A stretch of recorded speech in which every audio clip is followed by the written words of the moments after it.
I'm here with host Kevan Kenney, backstage at AOL Build. Thank you so much for taking time to do this after your double show day here. Yeah. Now, you're also a host at TRL, Billboard, 92.3.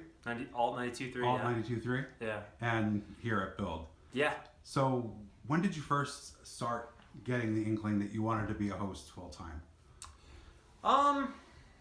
As a career. Yeah. Well, when I was about 21 years old, I was in college, and I guess the real start of it was I just turned 21, and I was going to all these bars for the first time out in northern New Jersey where I grew up, and I had this idea of there were so many great bands, and there was no like hub to find out about great bands in the area, and so the original idea I had was a website called 201music.com, which is 201's the local area code where I'm Jersey, from. Yep. And that somehow morphed into a TV show that I did for my college called 201 Music. It would be me. I'd interview bands. We'd premiere music videos from local acts. And then while doing that show, I noticed an opportunity that if you went around to local schools, there's a great number of schools up in northern New Jersey. They all had these closed circuit networks, but no one had any content to put on them. College kids are out having fun, they're partying, they're not thinking about making shows. Right. So I actually went around and I guess you could say I syndicated the show. I got all these different colleges to agree to air my show. And so for a lot of the programming, it was just me and my music show. So it kind of became a thing across northern New Jersey. I would say that's when I got the bug that I really enjoyed doing it. I've always loved music. I've always loved talking to people. But then when that started to get somewhat of a reputation is when I said, I think I could really do this. And it was always going to be music-based? Was that your passion from the beginning? Yeah, I think so. Yeah, I mean, I love talking to people, and Build's great because they afford me the opportunity to speak to people. And TRL does too, and not just music, but also the world of entertainment, actors and such. And I'm a big believer that we're all more alike than we are different. Right. And I love to find those commonalities both between people and also disciplines. In college, did you take journalism courses and that kind of thing, or did you have another major in mind as a fallback option? No, there was no fallback option. I started out at Florida State University studying medicine of all things, and then a very long winding road that we won't get into led me to studying communication at Ramapo College of New Jersey, which is where I wound up graduating from. I think global media was the name of the major. I don't know if there was anything global about it, but it sounds fancy. Hey, you're from Jersey. You know what I mean? Hey, global could be anywhere. Yeah, the next county's global in Jersey. You know what I mean? Cumberland County. That's South Jersey. But yeah, so yeah, I guess I took journalism courses. It's funny, some people, Build has called me a journalist before when introducing me to people, and I have great respect for journalism. I've never written an article in my life, but it's funny how hosting and journalism do get kind of grouped together. Yeah, lumped in. When you're right, it's really not the same. Yeah, and that's I say that out of respect. You know what I mean? I worked. I really got my first big break at Billboard magazine, and I would never pretend to be any of the great journalists they have there. And now, which job came first for you? Like ever after college? Well, of the four we mentioned. Billboard was definitely like Billboard the big, first, yeah. I mean, they talk about overnight things, and I was working really hard, but that truly was like an overnight week when Billboard hired me. Story I always tell is I used to do trivia nights out in Jersey before I got any of these jobs, and I was basically the way it worked, not to be long-winded, but I wouldn't get paid unless people played the game. So it's kind of a rolling of a dice. Like I would drive out an hour away wherever would book me for this trivia night, but if I got there, no one wanted to play, man. I'm out of gas money. I'm out of all sorts of stuff. I don't get paid. Oh, it's, cutting your teeth and whatnot. Yeah. But I remember being in Piscataway, New Jersey, which is not a glamorous town. No, it's right by where I live. Yeah, and it was on Continental Road, Centennial Road, excuse me, and it was Gabriel's, which is like kind of a sports bar. Yeah. And I remember there were 4 people in the bar that night. This is a Wednesday, and 2 of them did not speak English, and then 2 of them were overserved, let's say. And so what I did, I remember this particular Wednesday night, back in 2016, I just put the trivia paper on the table to the 2 gentlemen who didn't really speak English, and then I put the paper next to the people who had been overserved, and I made it look like they were playing. They weren't playing, and I would fill out their sheets because I needed the money. So that was a Wednesday. That's funny. My first day at Billboard was a Thursday, and then Friday they sent me to an event called Jingle Ball, which is a big concert here at Madison Square Garden. And I remember interviewing Ryan Seacrest, who is, of course, a North Star in the world of hosting for anybody. And I just remember having this moment of like, he has no idea where I was on Wednesday night. You know, like, so It only matters where you are today, Kevin. Yeah, hey, Doesn't exactly. matter where you were last night. yeah, exactly. Unless it was jail, I guess. Then Yeah, that that would might have probably an impact matter. on today. Yeah, exactly. So, what were some of the things you started doing at Billboard? Did they throw you right into the hosting? So or? yeah, my sort of journey at Billboard was really interesting. I talked about the 2-1 music show that I hosted back in college. At the time, a guy that ran it was called the Media Center. It's hard to explain, but maybe your college, if you're watching this, has it. It's basically rents out equipment. It like oversees like the different studios on campus, and he I guess in his free time freelanced as a camera operator for Billboard. And one day they were going around at a shoot at Billboard, unbeknownst to me, of course. I'm like 21 years old at the time, and they were like, we need a new young music host. I guess somebody was leaving, and he spoke up and he was like, well, there's this kid Kevin out in Jersey, you should take a look at him. So they brought me in for that show. It was a Twitter show called Real Time Rewind, and it was like right when Twitter was sort of like videos on Twitter for the first time. It was very futuristic. Yeah. It was like 2014. So they brought me in for that. I didn't get that. They went with somebody in-house, and no harm, no foul. And then they brought me back again for a show at the time called Chart Center. And again, I went through multiple rounds. I thought I was going to get that, and then didn't get that. They went with somebody else, and that show had a short life. Eventually, it was canceled after a couple episodes. And then later that year in 2016, they were going to launch their first ever daily music show called Billboard News. And they were going to have a woman out in LA host, and they were going to have an anchor out in New York. And they thought of me for that, and it was great because this time I didn't even have to audition. They had like seen me so many times. They're like, "We'll give you the job." And if you're watching this, I'm not sure who the audience is, but maybe it's a lot of actors, maybe it's a lot of aspiring hosts. We can all appreciate how rare it is to get a full-time job. Right. Monday through Friday hosting. You're lucky enough to book a gig. So when Billboard came to me, and I was I think 24 years old at the time, and they're like, we're going to give you a daily show, and you get to host it. It was a dream come true. I really jumped at it. And so I went from hosting trivia nights in New Jersey to doing that. That was my initial responsibility, was hosting the Billboard News, which was basically just like 90-second shows, little bite-sized clips. Hey, this is what happened in the charts today. This is what happened in music. This person's going on tour.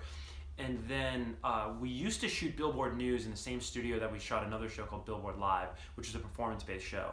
And at the time, no one hosted Billboard Live. It was basically just, somebody comes in, hi, I'm so-and-so, my new record's out today, here's a few songs.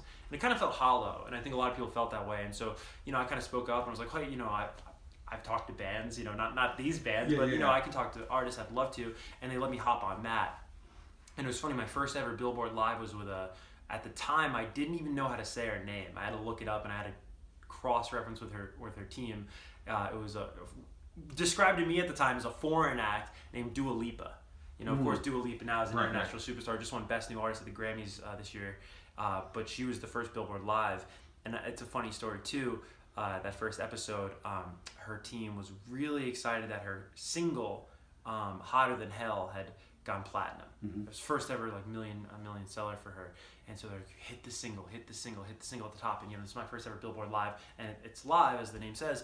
And so I get out the top, I'm like, give it up for Dua Lipa, who's here. She's very nice, just came from the Today Show. And before we start, I should mention who's single, by the way. And I'm trying to introduce that her single just went platinum. And she stops live in the air and goes, who the F said I was single? So she thinks I'm talking about her being single. God. So now here I am on the first day of work, first and day. I'm like, oh my God, Dua Lipa thinks I'm hitting on her. Billboard's gonna fire me for harassing the guest. And I was like, I'm just trying to do a good job.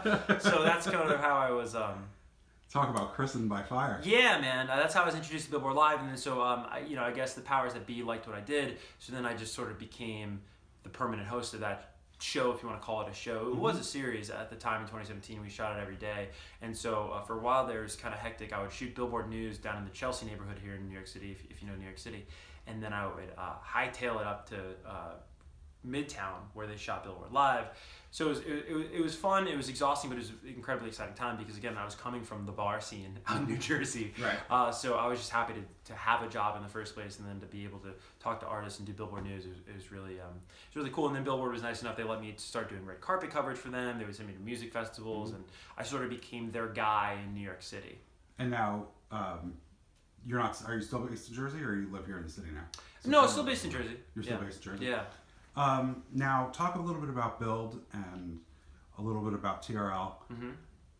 Obviously, you do get a lot of music, especially on TRL. And Build, you mentioned you also interview actors. What are some of the bands who you were super excited to interview? And did you get not carried away, but did you ever get lost in like, holy shit, I'm interviewing such and such, and this is so cool, and have you ever lost your train of thought and gone? I haven't, and that's not to say I'm like Mr. Cool, because it's never lost on me that it's crazy, I'm 27 years old, and like, I don't know how this will sound, but like all of my dreams have come true. Yeah. Like I grew up in New Jersey listening to K-Rock 92.3. Howard Stern, is an iconic radio station. It has since rebranded as Alt. Same thing, alternative rock radio station. I have my own show on there, right? That's crazy. It's wild, and I hope none of this sounds braggadocious. It's more me just kind of like appreciating and being grateful. But and it's like I grew up watching Total Request live when Carson Daly hosted it, and to now host that show. I mean, it's kind of even wild to say that out loud. But to answer your question, here at Build, like it's never lost on me. It's really a dream come true every single time they ask me to come here, and they trust me with delivering an experience for not only the fans, but also our guests and the artists. With that said, I've never really lost my train of thought. Am I cool? And I think I attribute it to, funny enough, that first night talking to Ryan Seacrest at Jingle Ball, because Jingle Ball was a red carpet, and it was literally like famous person after famous person after famous person on a red carpet. If you've ever seen one of those, the environment there is very, rapid pace. And I think that sort of desensitized me to the idea of celebrity. But I've also always been somebody that's just appreciated that we're all people, and I think we all should be treated equally. I don't think anyone's more important than anybody else. And so I've never lost my train of thought, but that's not to say that I don't get incredibly excited for certain acts.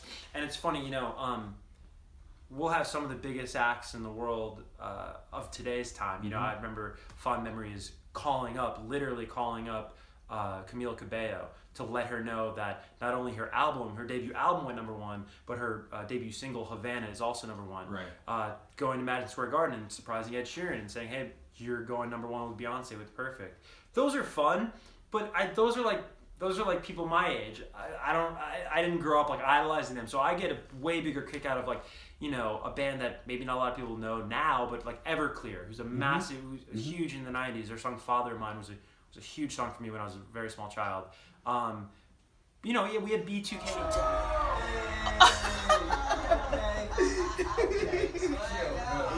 He's funny.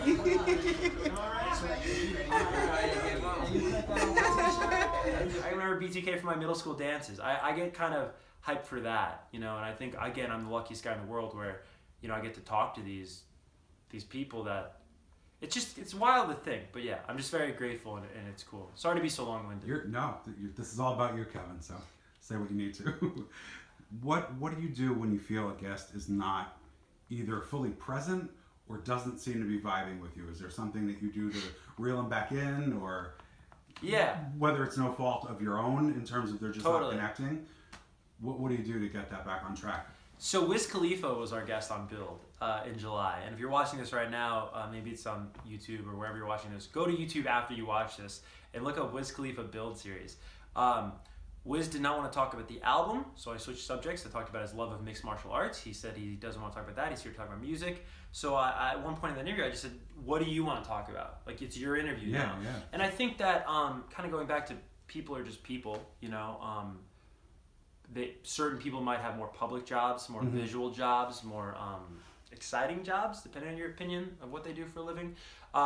So it's no different than like if, let's say, you're on a date. Not that Wiz and I were on a date, but wait a minute here. We're getting the insight. Now he's really not going to like me. Pay attention to this. This is going to be a gem. But no, let's let's if you're on a date and it's not going well, right? And it's navigating conversation in that way is the same way as navigating a conversation here, and that's sort of how I approach all these interviews. They're conversations.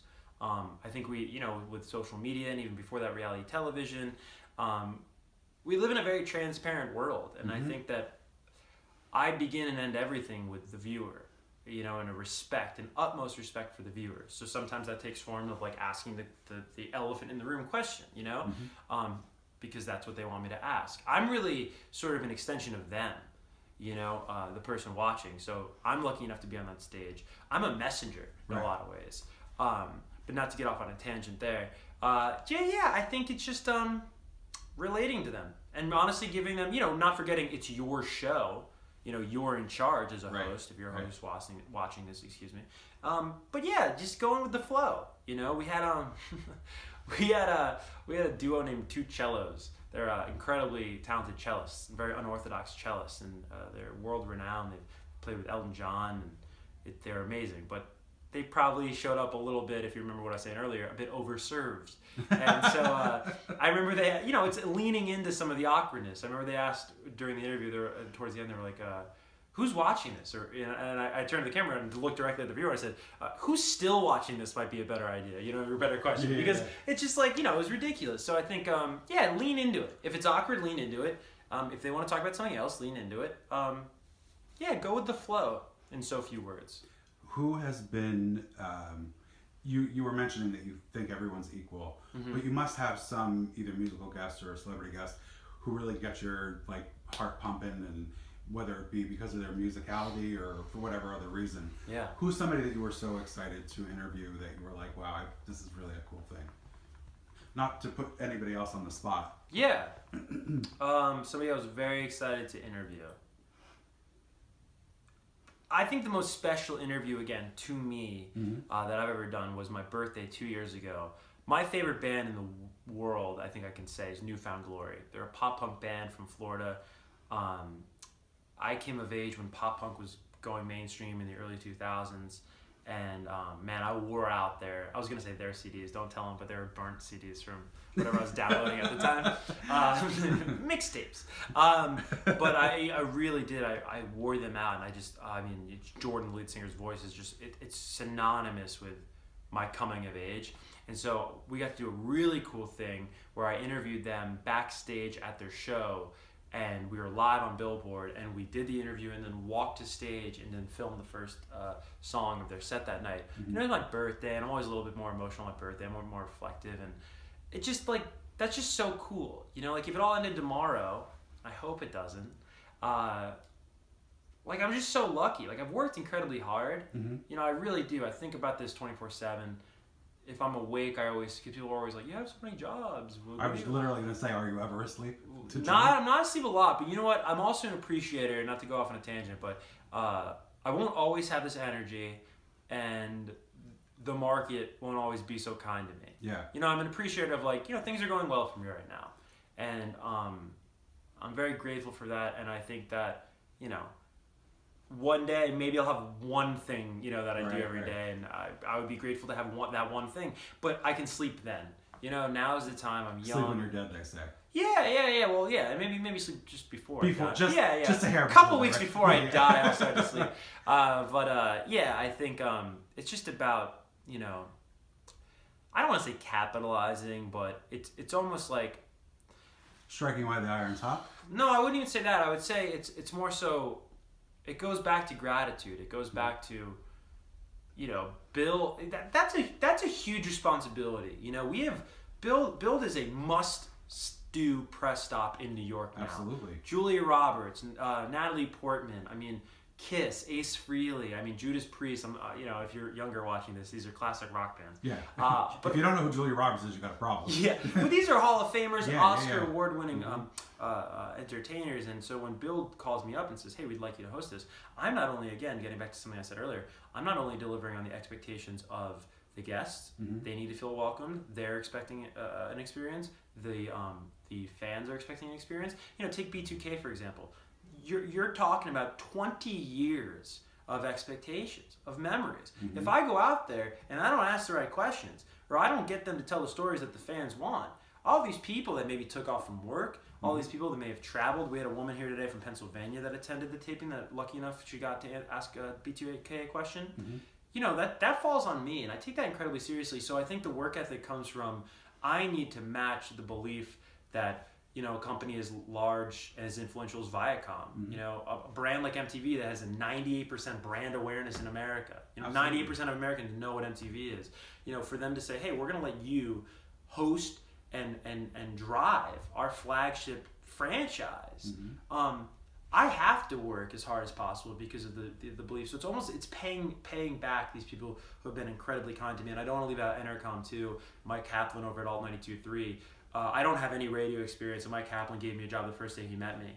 which was a huge roll of the dice. And I think that's been a theme throughout my career. So I think the work ethic is not so much striking while the iron's hot or capitalizing on anything. It's more just repaying these people who have been incredibly kind to me in their belief in me. Because I'm also an appreciator of just like how easily this couldn't have happened. You know, and if you're watching this right now and you're an aspiring actor, an aspiring host, I'm sure you'll relate to this, but every single day that it's not happening, it feels like it's never going to happen. Right. And I remember those days. I lived in Union City, and I would go to a bar for 2 hours a night and get paid $150, and that's before taxes.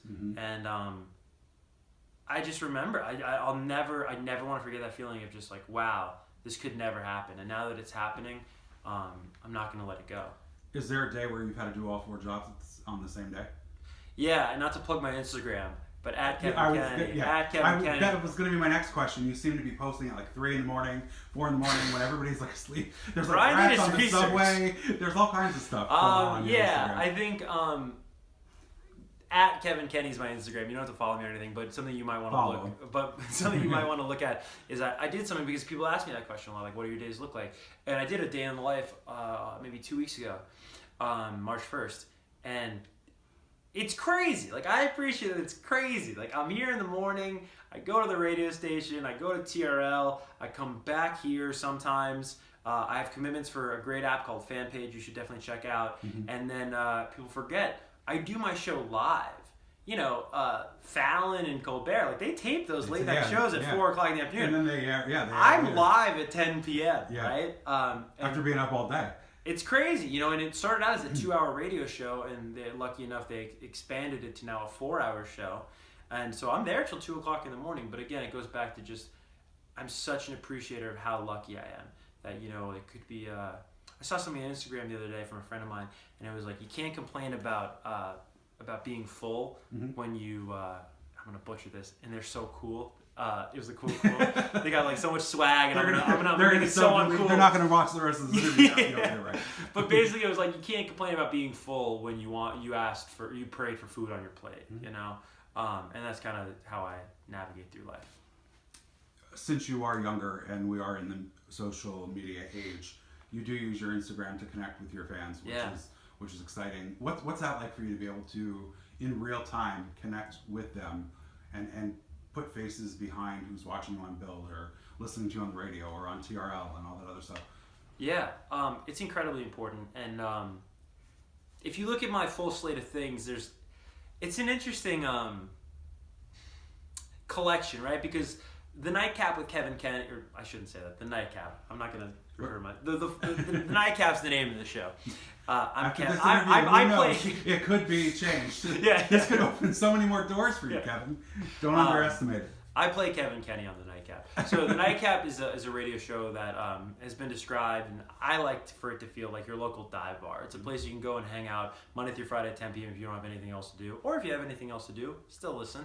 And it's a more, I don't want to say it's an adult show. It's a show that I don't think a lot of kids are going to listen to. It's very late at night, and we got some lovable lunatics, I'll say, on that show. But then I do a show I work with an app called Fanpage, which is very, it's youth-centric, and it's about celebrating fandom, and it's about celebrating the love for your favorite artist. And that's where social media comes in, because I remember being a kid. I grew up with a single mom. Oddly enough, again, we won't get into it, but like in a town that was very well off, and some of my friends were lucky enough, a lot of my friends, most of them, were lucky enough to have summer houses and these places where they did second homes. Right. And I still remember to this day, being a child at home and just being so lonely, not to be a downer, but really lonely in the summertime. But I remember this idea that, okay, well, I know I don't have anything to do today, but I know at 3 p.m., I can hang out with Carson Daly on TRL. And I know for like an hour and a half, however long that show was, this guy is going to be friendly to me. He's going to make me feel seen and recognized. And he's going to play me my favorite music. And maybe I'll even learn about something, some new music news. And I can tell my friends about it when school starts back up. And I remember just how comforting that thought was. And I think that that's where social media comes in for me, is that it's so easy for me to facilitate a fan interaction with an artist. I do it here all the time. We had New Kids on the Block on Friday, and we had a tweet come from an in-studio audience member, and I was like, just here, like, I'm not gonna read your tweet. You're here, like, just Stand up. ask Donnie. He's right there, And it's so easy for me to do, but that's something that person is going to remember the rest of their life. I certainly would if it was, one of my favorite bands. Mm-hmm. And social media is great because I can, whether it's a signed album, where I'll just be like, hey, dude, just sign this really quick, and then I can give it away on social media, or just talking to these fans. And it's funny because they all freak out and whatever, and oh my god, but we're just people. If you walk away with anything from this video, it's just like, we're all just people, and I think it's just incredibly important, and just to make somebody's day. Because then they go to school the next day, and, I don't know, hopefully they're not bullied, but maybe they're bullied, and if I can be something they can point to where they go, you know what, like, these kids are being jerks, and they're making me feel less than, but, like, I think Kevan Kenney's cool, and he thinks I'm cool, and I do think you're cool, by the way. If that can help anybody, that's awesome, man. Cool. That's super cool. And now these are going to be rapid fire questions. Yeah. So, who has somebody that you interviewed when they were first starting, and they've blown up, and you knew it? You could just tell that this was going to happen to them. Dua is somebody that, like, I just always think of. That sounds creepy. I just always think of Dua, just like in general. Actually, you were asking if she's single. Yeah. Now you always think about her. I'm not going to send this to her people. I didn't know Dua was going to achieve the heights that she's achieved, but that's certainly when I look back on it, I'm like, wow, what a journey, you know what I mean? And it's cool when you feel like you're in the same class as some of these people, thinking, like, in terms of like a high school class. You come in at the same time and you have careers, and Dua for sure. Camila Cabello she was a superstar when I spoke to her, but she's even bigger now. I've never sat down with this guy, but I was at his first show ever, and he's about to have the '1 record. Spoiler alert! Don't hate me, Billboard, on Sunday. Juice WRLD, and Juice WRLD is a genre bending, which is a term that gets thrown around a lot now. He's truly genre bending. Mm-hmm. Takes influences from metalcore, from emo, from hip hop, and he signed with, not to be long-winded, but he signed with Interscope Records in the spring of 2018, and he had like one final independent commitment, and it was this random show at Starland Ballroom in Sayreville, New Jersey, and it was a super small room, and it was just so cool because you got this feeling he's never gonna play a room this small again. He's on an arena tour right now over in Europe with Nicki Minaj. He's gonna be doing huge rooms here for a headlining tour this year. He's had a top 3 hit on the Hot 100 with Lucid Dreams. But yeah, he comes to mind. I'm just like, wow, this is like so crazy that like I'm in this room, Yeah. Yeah. Who's one artist that answered in a way that you just didn't know how to follow up? Like said something that shocked you so much that you just didn't. You don't have to say exactly what they said. But was there anybody that really not stumped you, but their answer was just like? Let me think. I know this is supposed to be rapid fire. I'm ruining the game. In our next interview, we're gonna explain to Kevin what rapid fire means. Oh man, no one's coming to mind. I'm so sorry. Don't be sorry. I don't know. I feel like I always just roll with it. Cool. I wish sorry. Don't be sorry. Okay. Kevin, thank you so much for taking time to meet up with me. It's been really great. Of course. And I really appreciate it. And Brian's great, by the way. If I can plug Brian really quick. Yes, he waited. He was very patient this afternoon, and this was great. So thank you so much. Thanks, Kevin. Awesome.